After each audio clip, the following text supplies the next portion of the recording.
I'll tell this one. This is kind of a faith-promoting story.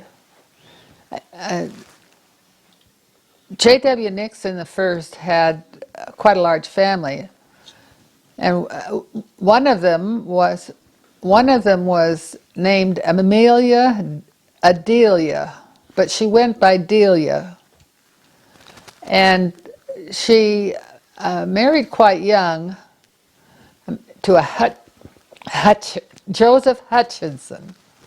And I have a picture. I should go and get the album.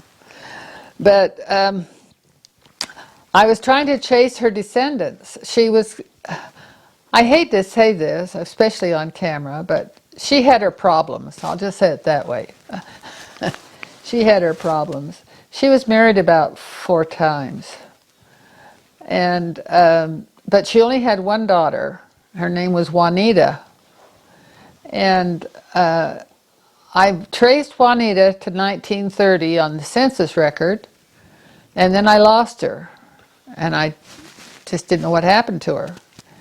And so I asked Aunt Grace. I said, Aunt Grace, do you remember Juanita? Oh yeah, she says.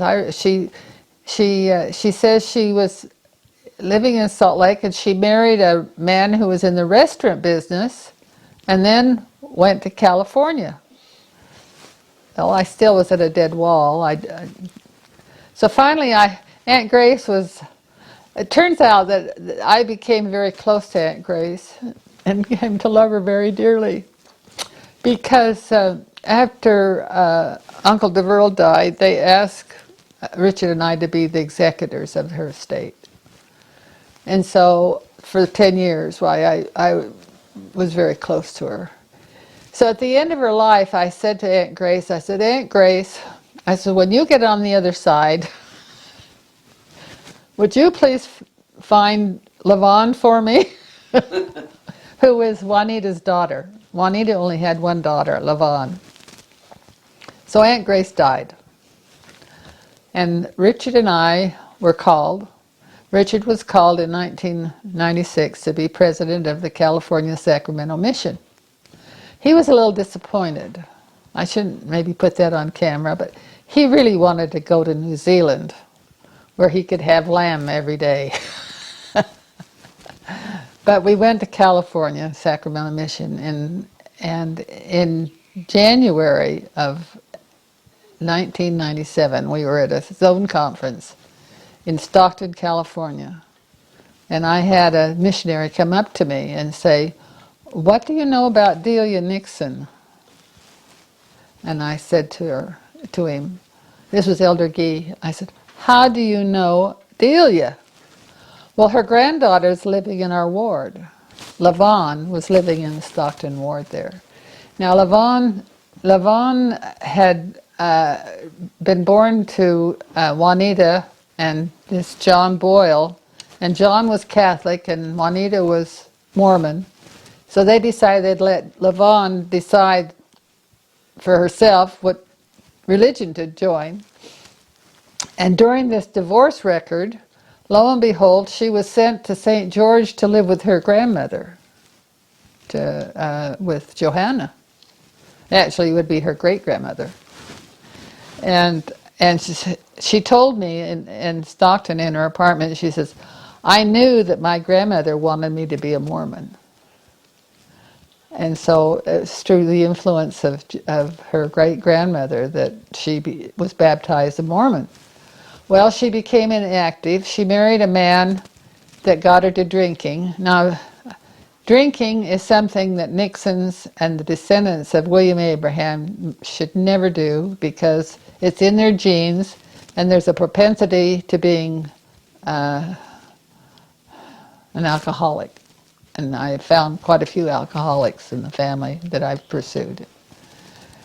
And anyway, LaVonne became an alcoholic, and when she divorced her husband, in the divorce record, it was indicated that the one son that they had to be put in a military academy. I'd never heard of this before. So she really did not have the jurisdiction over her son after the divorce, per se. And so he was living down in the Fresno area, and when we came home from our mission, what she was doing in the ward, her health wasn't good, and what she was doing in the mission was she took on the responsibility of finding dinners for all of our missionaries. So we became quite close. When we would go to Stockton, we'd go see LaVonne. And after we came home from our mission, we got word in November that she passed away. It was either October or November of '99.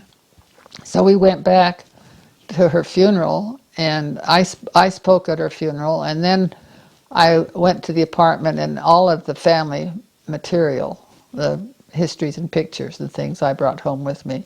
And a lot of them were original pictures of Johanna and Delia.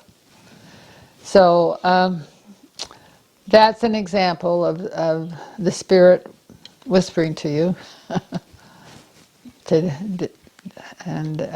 Like I say, Richard really did not want to go to Sacramento. But Sacramento was where my people, my father was born in the Sacramento Valley, and I had quite a few living relatives in that area, and was able to accomplish a great deal in family history during our mission, our 3-year mission. I was contacted a cousin of mine, and she had information that was my great-grandfather's that was supposed to have been dumped down a well. That's what I was told 50 years ago. And then I found out that it wasn't dumped down the well, that it was right there in the possession of Jane. So the Lord moves in mysterious ways, his wonders to perform. And that's an example of when we were called to the California Sacramento Mission, why we found LaVonne.